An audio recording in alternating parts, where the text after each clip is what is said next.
Joining me right now from the state of Missouri, Senator Josh Hawley is on the phone. And of course, that was his quote that we played just a little bit earlier. Senator Hawley, good to have you. Happy New Year, too, by the way. Thanks so much. Thanks for having me. Of course, you and of course, also congrats on the now official Senator Hawley, which has been a long time coming in my home state of Missouri. You expressed some concerns during the hearing with William Barr yesterday, concerns related to what the New York Times, as we were just discussing, they came out with what they interpreted to be a bombshell, but it really was more of a bombshell in terms of there was really, really flimsy reasoning used by the FBI as to why they launched this investigation. And it should give every American really cause for concern. Talk to us a little bit about this, because there isn't enough discussion, particularly from, I think, really anyone in Washington, D.C., on why this should be so concerning and why you focused on that during the hearings yesterday. Well, I just think it's extraordinary that if the New York Times report is true, I don't know if it is or not, but what the New York Times said was that a group of FBI agents didn't like President Trump's foreign policy views on Russia. I mean, they listened to what he was saying during the 2016 campaign, and they were alarmed by his foreign policy views. They were alarmed by the Republican Party platform on Ukraine. And then when he came to office, they were alarmed about the direction that he was pursuing in foreign policy. Here's the problem. The Constitution says that the president is in charge of foreign policy. The Constitution gives the president sole authority to represent this country to other countries abroad, to make foreign policy decisions over the executive branch. So you basically have a bunch of agents who decided, we don't like what Trump is doing. Let's open up a counterintelligence investigation. That's what we use for spies. So, right. It is an extraordinary thing. And I said to Bill Barr yesterday, I mean, this is extremely disturbing. Are you going to get to the bottom of it? He said that he would, to Lindsey Graham when Graham asked him about it. So I'm going to hold him to that. Yeah, I would like to see, because there needs to be more accountability in what some of these unelected individuals do, and especially too, people didn't vote for these FBI agents; they voted for the president. They voted for this particular foreign policy, and even then, the justifications that were laid out in that piece were so incredibly specious. It just made zero sense as that being the justification. Do you think it's time for this investigation to wrap up? Do you think that if there was something to all of these accusations that have been made over the past 2 years, they would have been able to substantiate something within that time frame?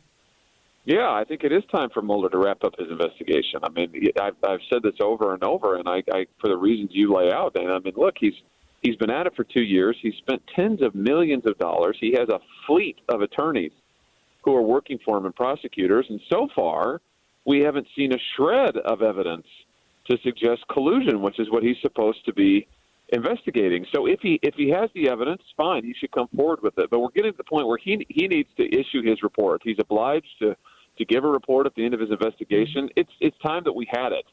It's been a long, long time, and the public deserves to know what he's been doing with all this tax money and all of these lawyers.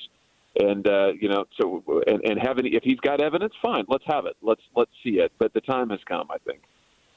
For all of the discussion and some of the hyperbole we hear from those of our friends across the aisle on the left as to, Trump he's bringing us to a constitutional crisis and all of the nonsense we've heard over the past couple of years.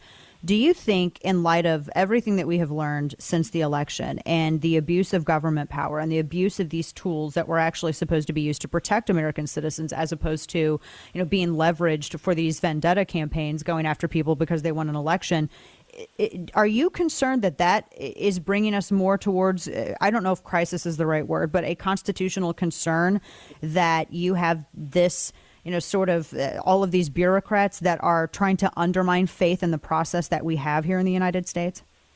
Yeah, I tell you what I'm concerned about is I'm concerned about going back to the days of J. Edgar Hoover at the FBI, when the Bureau spied on political opponents, when Hoover, kept a file on elected leaders and then tried to bully them into doing what he wanted them to do. I mean, that is not democracy.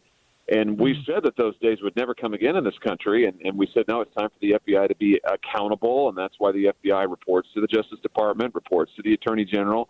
But you read these reports and you see how the FBI has been behaving. You look at those FBI agents who are texting back and forth about how they needed to stop Trump from being elected, and the lengths they were willing to go to do that. I mean, that is alarming stuff. So I think it's time we had a full accounting about what is going on at the FBI, who is in charge. I'm encouraged. Bill Barr said yesterday he would exercise oversight, that he would make sure that the FBI obeys the rule of law. And, Dana, I want to be clear. That's what I'm asking for here. I think that's what we all want. We want them to follow the rule of law. And the rule of law says we're a democracy, and ultimately they're accountable to elected officials, and that's what needs to happen.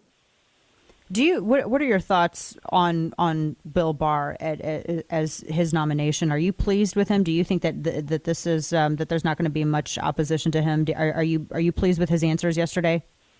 I was really impressed with him. I mean, we had a lengthy session of questioning him, several hours. I got the chance to go back and forth with him on 2 different occasions.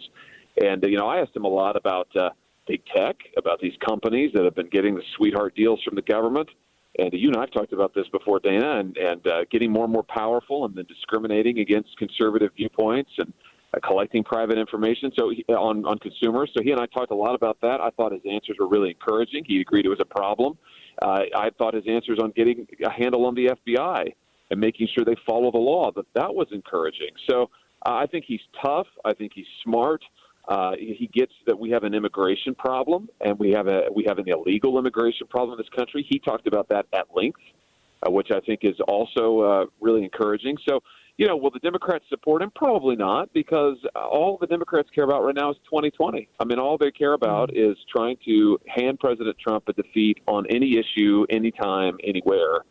But I think he should be confirmed, and I think he'll be a great attorney general. Yeah, and to that point, one last quick question for you. To that point, polling has come out while they're trying to slam the president with it, saying, "Oh, well, most Americans believe that the shutdown is the fault of the president." Well, when you have nonstop media coverage that blames you for absolutely every single thing, really is anybody surprised? But the interesting thing that they're not discussing is that more Americans, there is an increase in people who actually support a physical barrier at the portions of the southern border that DHS have identified as hot spots for trafficking, human trafficking, drug trade, etc. But Democrats, though, yesterday they boycotted a lunch. Boycotted was the word that was used in the press. Whether that was the intention or not, I don't know. They boycotted a lunch. They would not meet with the president to discuss either immigration or ending the shutdown. How does this end, Senator Hawley? Because now Nancy Pelosi and Steny Hoyer say they even want to push back the State of the Union as a result of this. Oh, yeah. I mean, Nancy Pelosi today is saying that she's effectively going to bar the president from coming to the Capitol to give his constitutionally required report on the State of the Union. I mean, that's in the Constitution, Dana. He's required to give a report on the State of the Union. And since Woodrow Wilson, every president has given it in person, which is the president's choice. And Nancy Pelosi now saying, oh, no, I'm going to physically prevent you from coming to the Capitol and not grant you access to the chamber. I mean, it's unbelievable. Yeah. Here's what I think ought to happen, by the way. I think the president ought to say, I'm coming and I'm not leaving the Capitol until you meet with me and we get a deal. I'm coming and I'm staying. I'm going to camp out. You're going to sit down with me. We're going to behave like adults, and we're going to get a deal. I mean, the president's position, Dana, is so reasonable. He's asking for 200 or 300 miles of additional border wall. We have about 650 right now built along our southern border. He wants 200 more, a little over 200 more. I mean, you talk about reasonable. I mean, that is a very, very reasonable request. And Democrats just stiffing him, saying we won't even talk about it. It's ridiculous, and it's time for them to stop this shutdown. Absolutely. Senator Josh Hawley, always a pleasure, and it was good to see you there at the hearings. Good to see you in that seat. It's been a long time coming, as I've said. Senator, thank you so much for your time today. We appreciate it. Thanks for having me.